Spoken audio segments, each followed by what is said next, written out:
Le retour des mots de tête, qu'est-ce que ça fait plaisir. 90e minute, Aspirine vient nous délivrer. Waouh, quel recrue. Quel recrue. Au moins lui, il vient faire ce pourquoi on l'a acheté. Il est venu pour ça. Dans les moments difficiles, il viendra nous délivrer. Et c'est ce qu'il a fait. 90e minute. Hein?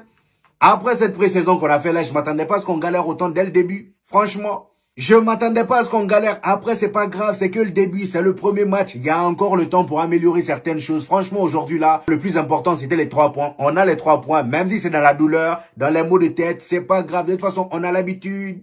On a l'habitude. La saison dernière a déjà bien renforcé nos têtes. On a l'habitude. Voilà. Et franchement, je vais pas vous mentir qu'aujourd'hui, j'étais très optimiste. Je m'attendais à ce que le Real Madrid fasse un très beau match. On l'a fait par moment. Même s'il y a eu quand même quelques gros problèmes qu'on avait la saison dernière qui sont revenus, on les a vus. Ce problème de pressing là, on va en parler. Et il y a aussi eu des joueurs qui vraiment pour un début, pour un premier match de Liga, c'est pas très prometteur. Vinicius.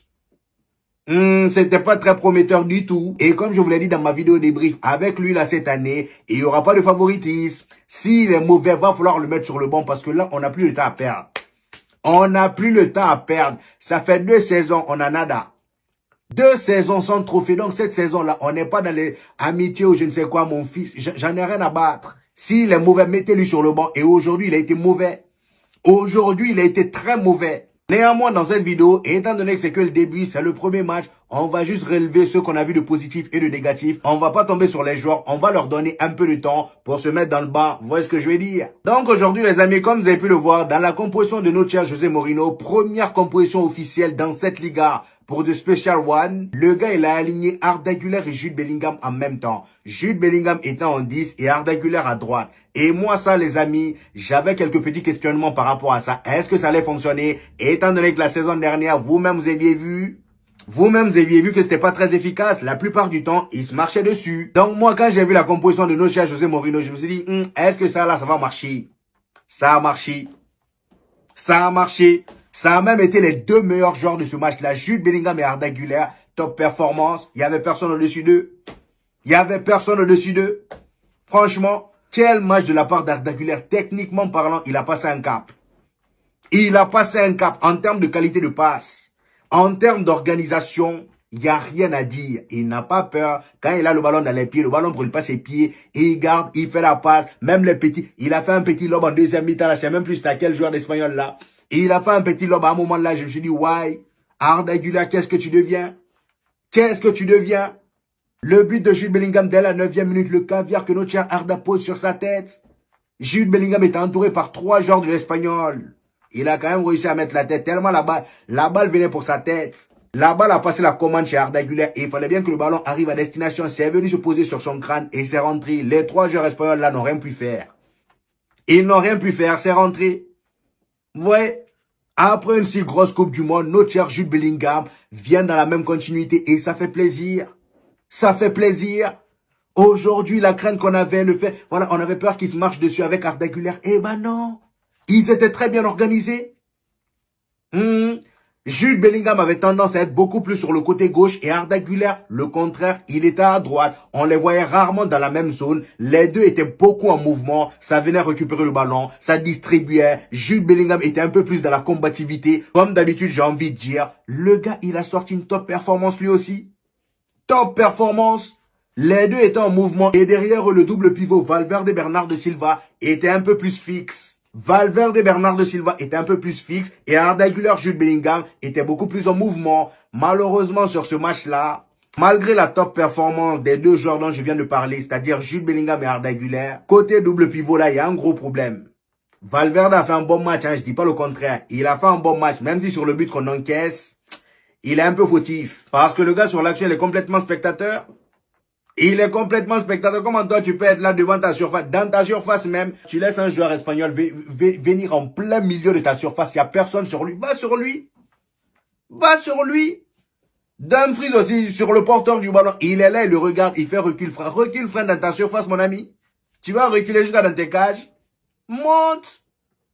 Franchement. Et bien avant même que le ballon vienne dans les pieds du gars qui a fait la passe décisive au Cala, là, le buteur espagnol, le ballon était devant la surface. Fallait voir comment on était tous alignés dans notre surface. Il n'y a personne qui sort sur le porteur du ballon. Et ça, c'est un problème qu'on avait déjà les 2 précédentes saisons. J'ai comme l'impression qu'on n'a pas réglé ce problème. Hein? On a sorti nos dents trop tôt. Pendant les 15 premières minutes, je pensais que voilà, ces problèmes-là, ça y est, c'était à l'ancienne. Vous voyez? Pendant les 15 premières minutes, on n'avait pas ça. Le Real Madrid récupérait rapidement. On confisquait le ballon. Carrément, l'Espagnol n'arrivait même pas à ressortir, voilà, à remonter rapidement le ballon. Et étant donné que dès qu'ils essaient, on récupère. On récupère. Sauf que plus le match avançait, plus nos maux de tête revenaient. Les mauvais souvenirs, les cauchemars, ça revenait petit à petit. Voilà. Et ça a commencé pile au moment où, comment il s'appelle lui là? Saddam Michel est ressorti pour se soigner la tête. Parce qu'à un moment, il saignait. C'est dès qu'il est sorti que le Real Madrid, je sais pas pourquoi, ils ont commencé à baisser le rythme. Ça pressait plus.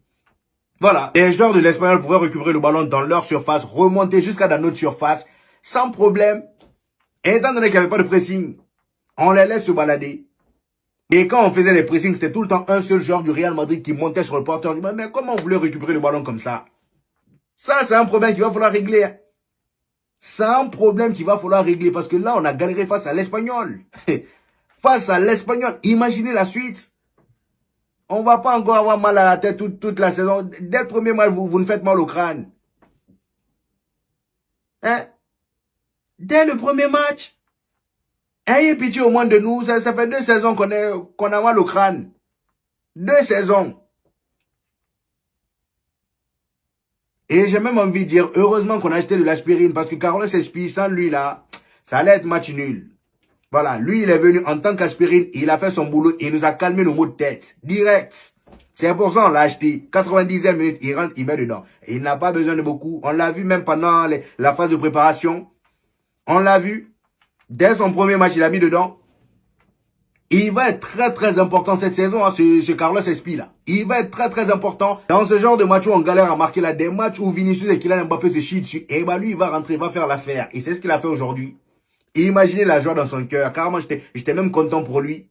Premier match les amis, il met dedans. Il vient de délivrer son club.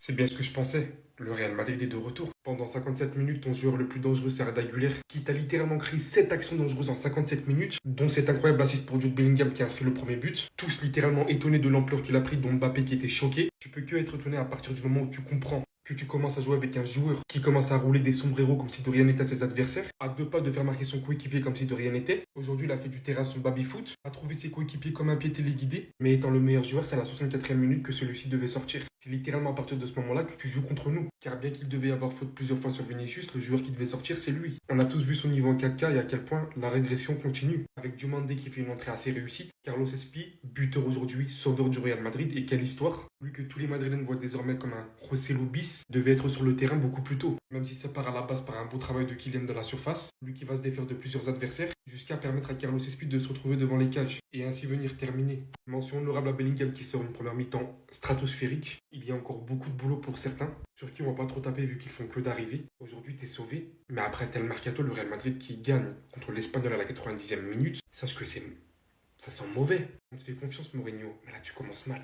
Les gars, je vous jure que Kylian Mbappé et Vinicius, ils peuvent vraiment remercier Carlos Espy d'exister. Aujourd'hui, le Real Madrid gagne 2-1, mais pour ceux qui n'ont pas vu le match, les gars, ne vous fiez pas à cette victoire. Hein. Et les pro-Vini, je suis désolé pour vous, mais maintenant, à quel moment Vinicius mérite une place de titulaire indiscutable dans ce club? On a trop gratté le crédit des saisons, Vinicius a été bon, les gars. Maintenant, Vinicius, ça fait 2 saisons qu'il est complètement nul à chier, et au bout d'un moment, il a été prolongé pour un certain salaire. Il va falloir qu'il commence à prouver. Moi, je voulais pas lui tomber dessus sur les matchs de pré-saison, les gars. Je me suis dit, vas-y, tranquille, il revient d'une élimination contre la Norvège. On va lui laisser le temps petit à petit. Là, au bout d'un moment, les gars, le temps, on l'a plus. Et Vinicius, il faut qu'il soit chaud maintenant. Et Bellingham, les gars, c'est la même chose pour lui. À quel moment ce mec-là est homme du match? J'ai juré, il a fait un match vraiment éclaté. Ce mec-là, il est milieu offensif, il nous a montré que 2 actions dignes de ce nom et le reste du match, il passait son temps à courir partout pour rien. Mais Mbappé, les gars, il va pas y échapper non plus. Il a fait un match fantomatique, on l'a quasiment jamais vu. Le peu de frappe qu'il a mis, il frappait directement sur le gardien. Par contre, les gars, Konaté, on touche pas. Au début, on a tous été un petit peu dubitatifs sur lui, les gars, quand il venait d'arriver. Mais aujourd'hui, il nous fait un top match et il nous prouve qu'il peut être titulaire dans cette défense du Real. Et pour moi, le genre d'attaquant qu'il faut au Real, les gars, c'est Carlos Espy. On avait le même profil à peu près avec Gonzalo Garcia, qui était quand même un peu différent, mais on avait vraiment ce tueur devant les cages. Mais aujourd'hui, il va falloir faire un choix entre Vinicius et Kylian Mbappé, et même entre Arda Güler et Jude Bellingham, les gars, parce que maintenant, ces combinaisons, elles vont plus jamais marcher sur le terrain. En tout cas, le match, les gars, il était affreux. On prend les 3 points et c'est tout ce qu'il nous faut. Mais vous, les gars, en commentaire, n'hésitez pas à me dire ce que vous avez pensé de ce match. Et comme d'hab, n'oubliez pas de vous abonner pour m'envoyer de la force.